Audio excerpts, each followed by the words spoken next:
We वुशन झुककर carbon से माफी मांगता है। वुशन को भी लगा अगर ईवो बच्चा न चाहता हो तो फिर ईवो सारे पेजेस पे साइन कर देता है और विभूषण और वांजी वहाँ से चले जाते हैं।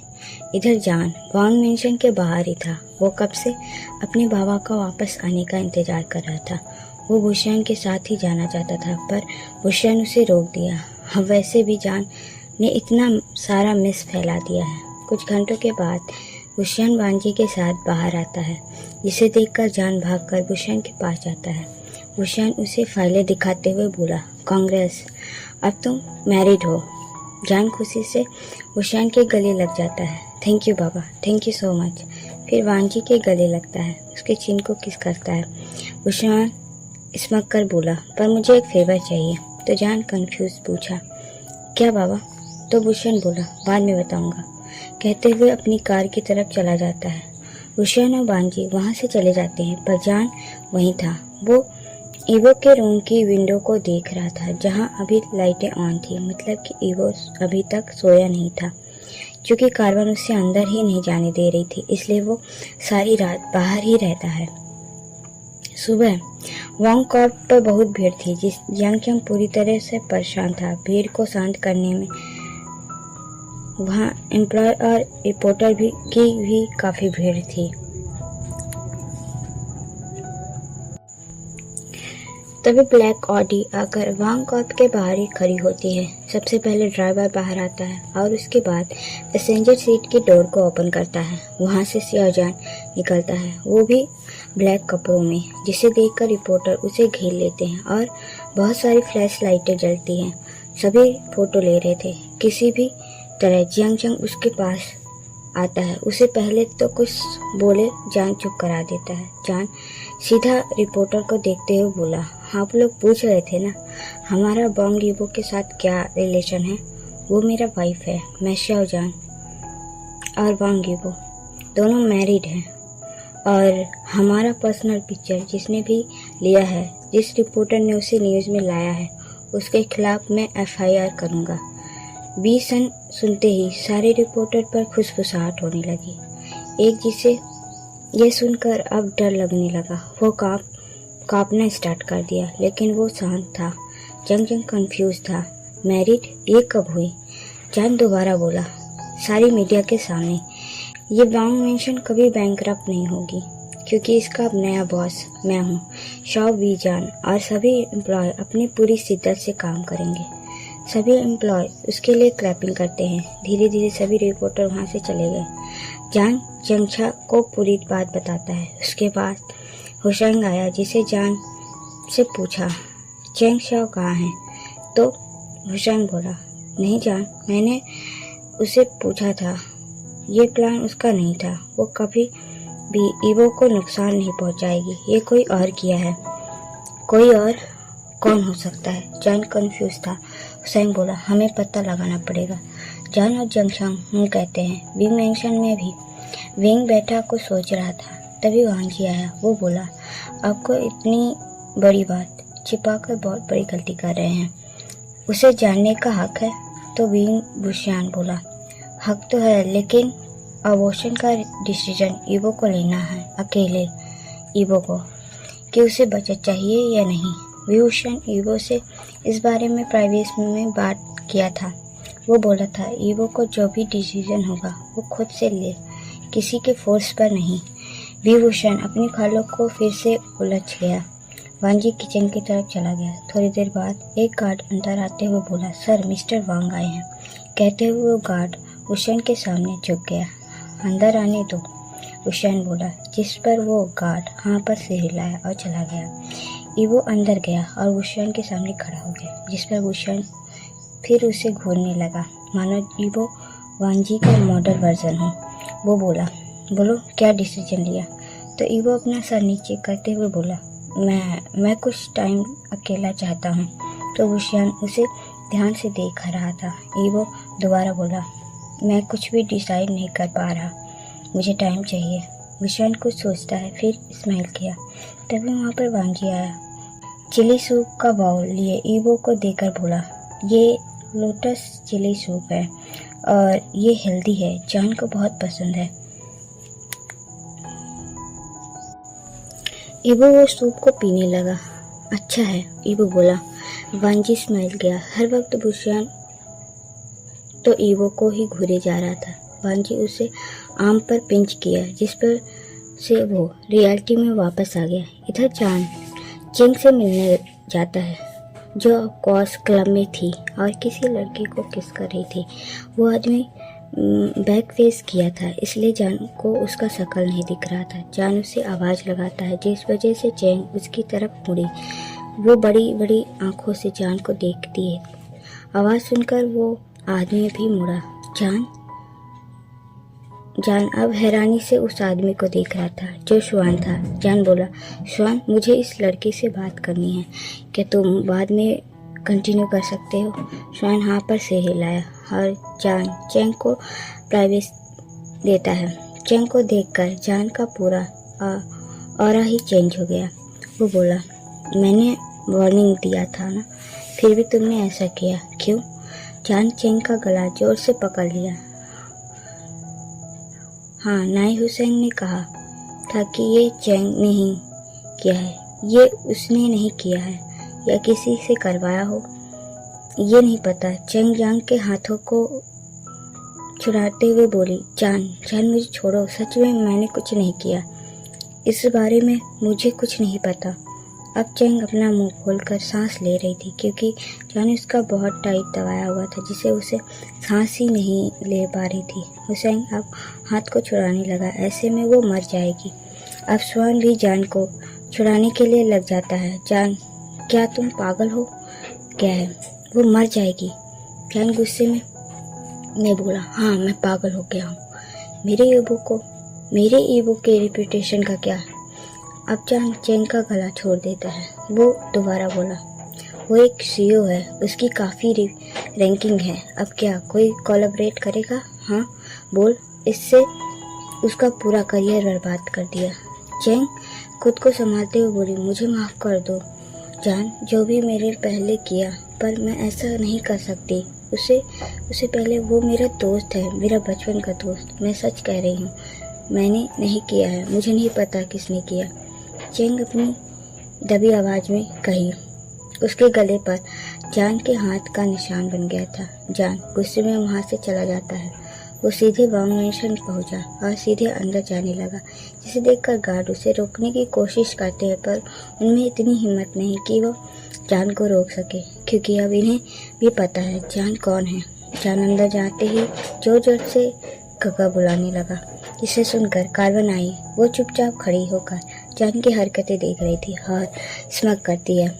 जान बहुत बार ईवो को बुलाता है, कोई रिस्पॉन्स न मिलने पर अब वो ईवो के रूम पर जाता है, जहाँ कोई नहीं था। जान कार्बन के पास आया। उसे मन तो नहीं था कार्बन से बात करने का, फिर भी बोला, मदर इन लॉ, मेरी वाइफ कहाँ है? ये टीजी टोन पे कहा, जिसे कार्बन सुनकर पूरी तरह चिढ़ जाती है। वो बोली, डोंट कॉल मी। तो जान बोला, हो तो मैं मदर ये कह सकता हूँ। जान फिर से टीज किया और कार्बन को देखकर लग रहा था वो कि किसी भी टाइम में ज्वालामुखी फट जाएगा। कार्बन भी स्मक कर बोली, अब ईवो तुमको नहीं मिलेगा। यह सुनकर जान का एक्सप्रेशन पूरी तरह सीरियस हो जा गया। वो बोला, क्यों? तो कार्बन बोले, मुझे क्या पता, अपने फादर से पूछो। जान बोला, ईवो कहाँ गया है? तो कार्बन अपना नेल्स को देखते हुए बोली, मुझे नहीं पता, पर जो भी किया है वो तुम्हारे फादर ने किया है। अब जाकर भी ईवो नहीं ढूंढ पाओगे। और स्मग करती है। जान को कुछ जवाब दिए बिना कुछ बोले वहाँ से चला जाता है। दूसरी तरफ एक व्यक्ति मेंशन को बड़े ध्यान से देख रहा था। तभी एक सर्वेंट आया और बोला, सर आपका लगेज आपके रूम में रख दिया। तो वो व्यक्ति हाँ बस से हिलाया, फिर वो गार्ड वहाँ से चला जाता है। तभी उसका फ़ोन वाइब्रेट हुआ। एक मैसेज था, ईवो बेबी, मैंने चिली सूप भेज दिया है और डिनर भी, टाइम से खा लेना, टेक केयर। ईवो स्माइल किया और ओके मॉम रिप्लाई किया। फिर उस व्यक्ति का पिक देखने लगा, जो कि बिल्कुल उसकी तरह ही है। वो मैसेज करने वाला वांजी है। ईवो फ़ोन को एक साइड पर फेंका और खाने पे टूट पड़ा। इस टाइम से बहुत भूख लगती है, शायद ये प्रेगनेंसी की वजह से हो। इधर जान गुस्से में वी कॉर्प जाता है, जहाँ विभूषण काफ़ी सारी फाइलों के साथ उलझा था। जान बोला, बाबा ईवो कहाँ है? विशान बोला, हो ईवो, तुम टेंशन मत लो, वो अच्छे से रह रहा। जान बोला, बाबा क्यों कर रहे हैं ऐसा? तो विशान बोला, जान मैंने कहा था ना, मुझे एक फेवर चाहिए, वो फेवर यही है। जान अब तब सब कुछ ठीक नहीं हो जाता, तुम्हें ईवो से दूर रहना पड़ेगा। जान जोर से बोला, नहीं रह सकता उसके बिना, मुझे मेरा ईवो चाहिए। जान विशान उसकी बात को काटते हुए बोले, जितना तुम जिद करते हो ना, उतना तुम अच्छे से काम कर लो। जब तक उस कंपनी को पहले पोजीशन में नहीं लाए, जब तक सब कुछ ठीक पहले जैसा नहीं कर सकते, ईवो तुमको नहीं मिलेगा। जान चिढ़कर बोला, ठीक है बाबा, मैं गागा को खुद से ढूंढूंगा। विशान जल्दी से बोल पड़ा, जान तुम ऑब्सेस्ड हो। हाँ बाबा, और ये आपसे ही आया है। जान बोला, जिसे अब भूषण की बोलती बंद हो गई। ये 100% सच है। भूषण वांजी के लिए पूरी तरह ऑब्सेस्ड है। भूषण साय किया और दरवाजे को देखने लगा, जहाँ से अभी अभी जान गया है। भूषण चाहता है जैसा हाल वांजी का हुआ उस तरह ईवो के साथ ना हो, और ईवो को इस टाइम कोई टेंशन ना ले और ऐसा एक हेल्दी बेबी को जन्म दे। ये बात अगर जान को पता चला कि ईवो प्रेग्नेंट हो गया है, तो ईवो को खुद से दूर नहीं करेगा। फिर भी सिचुएशन चाहे जो हो। तभी एक आदमी नॉक कर इंटर होता है। वो एक फाइल भूषण के सामने फेंका, जिसमें एक लड़की की काफ़ी सारी पिक्चर थी। वो बोला, उस रात पार्टी में ये लड़की जान और ईवो के आसपास ज़्यादा देखी गई है। इसका कनेक्शन शाओ जून से है। फिर वो व्यक्ति शाओ जून का पिक्चर अपने फ़ोन से भूषण को दिखाता है। भूषण मम्बल करता है, लुआन। फिर वो उस व्यक्ति की तरफ देखते हुए बोला, क्या तुम श्योर हो कि ये शाओ जून ही है? तो वो व्यक्ति बोला, हाँ 100% सर। तो भूषण बोला, ठीक है तुम जा सकते हो। वो व्यक्ति वो किया और वहाँ से चला जाता है। दूसरी तरफ ईवो अपनी बेबी बम को सहला रहा था। उसे अब बोर फील हो रहा था। उसे जान की याद आ रही थी। जान के बारे में सोचते सोचते वो सो जाता है। वॉन्ग कॉर्प में जान कैबिन में बैठा कुछ सोच रहा होता है। आज वो अपसेट भी है। तभी श्वान वहाँ पर एंटर करता है। वो बोला, जान ज़्यादा कुछ नहीं मिला, लेकिन ये लड़की तुम दोनों के साथ आसपास बहुत थी। श्वान वो बोला, वो लड़की का पिक्चर जान को देता है, जो कि एक एंगल से लिया गया है। जान मम्बल किया, लिली। फिर जान लिली को कॉल किया, जो 2 रिंग के बाद पिक होता है। दूसरी तरफ से आवाज आई, हेलो जानका। जान बोला, आज क्या तुम फ्री हो? लिली जल्दी से बोल पड़ी, हाँ जानका, लिली बिल्कुल फ्री है। तो जान बोला, ठीक है, मुझे यूनिवर्सिटी में मिले। कहते हुए जान कॉल कर दिया और उसका ऑरा बिल्कुल चेंज था। एक ब्लैक कार का ड्राइवर पैसेंजर सीट पर 32 साल का बैठा एक आदमी से बोला, सर कार कहाँ पार्क करूं? जिस पर वो आदमी बोला, मेंशन के अंदर ले चलो। इसे वो ड्राइवर हाँ पर से ही लाया और मेंशन के अंदर ड्राइव करता है। फिर वो आदमी कार से उतरकर सीधे मेंशन जाता है। लिली काउच पर बैठी किसी का इंतजार कर रही थी। वो आदमी आते ही बोला, माय प्रिंसेस, और अपना बाह फैलाता है।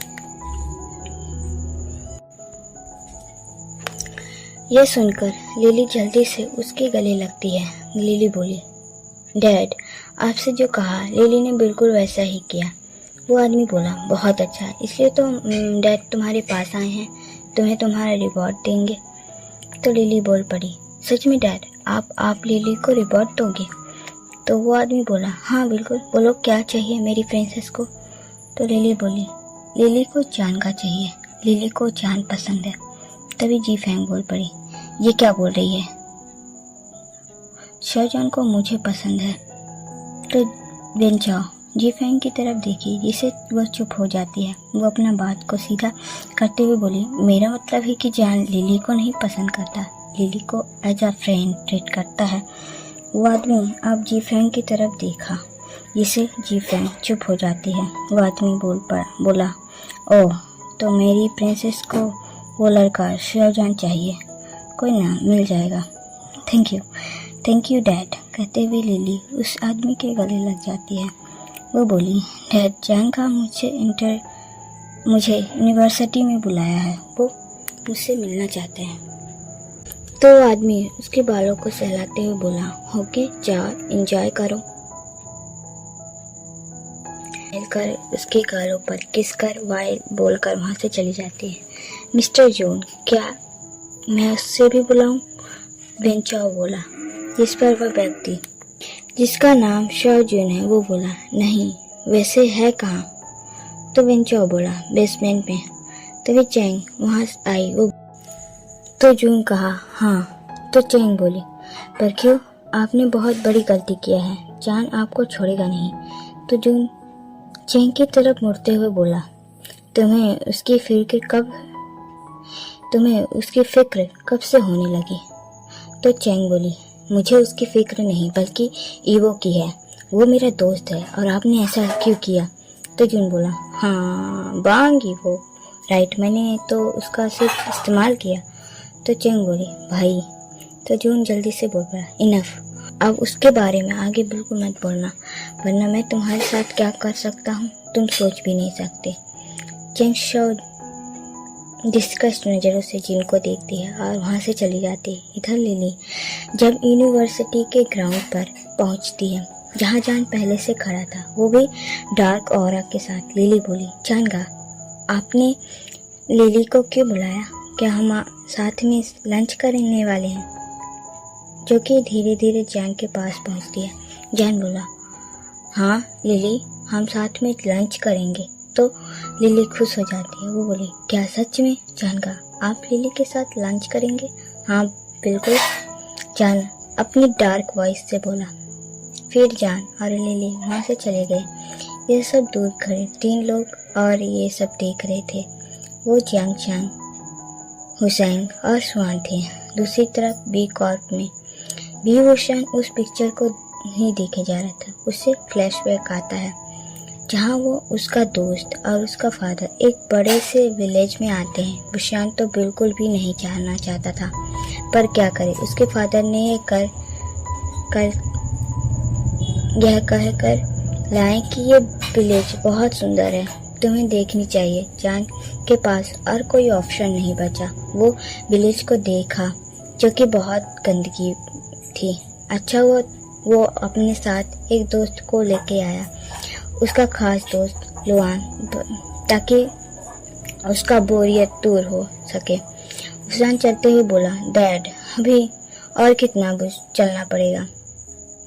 बस कुछ ही दूर। और उसका डैड फेंगमियान जवाब दिए, रहने दे जान, अब तू अपने डैड को कुछ नहीं कह सकता, उनका ऑर्डर मानना पड़ेगा। वह लड़का लुआन बोला, नहीं यार, बस डैड खुश हो तो मैं खुश हूँ।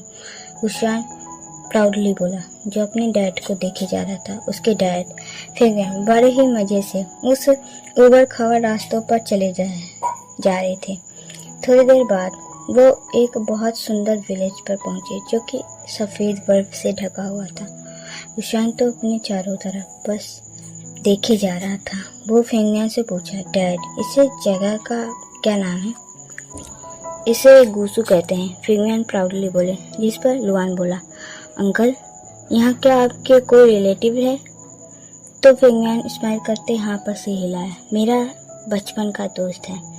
फिर वो एक बड़े से कॉटेज के बाहर खड़े हुए। वहाँ से गार्ड से फेंगमियान बोले, मुझे मिस्टर लैंग से मिलना है, उनसे कहो बी फेंगमियान आया है।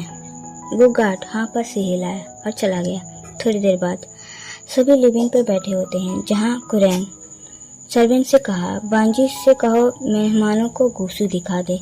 जिस पर वो सर्वेंट अपना वहीं पे खड़ा था, अपना सर को झुकाए। वो बोला, मास्टर सेकंड मास्टर तो मार्केट गए हैं। तो कुरैन बोला, तो ठीक है तुम जाओ, इनके साथ और इन्हें अच्छी तरह गुशु दिखा दो। जिस पर वो सर्वेंट लुआन और गुशियान को लेकर चला जाता है। वहाँ सिर्फ कुरैन और फेंगमियान थे जो अपने गॉसिप में लगे हुए थे। वो तीनों गुसु के मार्केट पर घूम रहे थे। जिस पर जान बोला, लुआन, गुसु तो सुंदर है पर यहाँ के लोग काइंड ऑफ बोरिंग है। तो लुआन बोला, यार मुझे तो अच्छा लगा। जिस पर जान मुंह बनाता हुआ आगे चलने लगा। मार्केट में बहुत सारी लड़कियां और लड़के भी गुशियान और लुआन को देखे जा रहे थे, क्योंकि उनके नज़र में दोनों ही वियर्ड अजीब से कपड़े पहने हुए थे। क्योंकि गांव के लोग ट्रेडिशनल कपड़े पहनते हैं और जान लुआन मॉडल पहने हुए थे, जिसे गांव के लोग उन्हें घूरे जा रहे थे। लेकिन कुछ लड़कियों को जान उन कपड़ों में काफ़ी हैंडसम और क्यूट लग रहा था।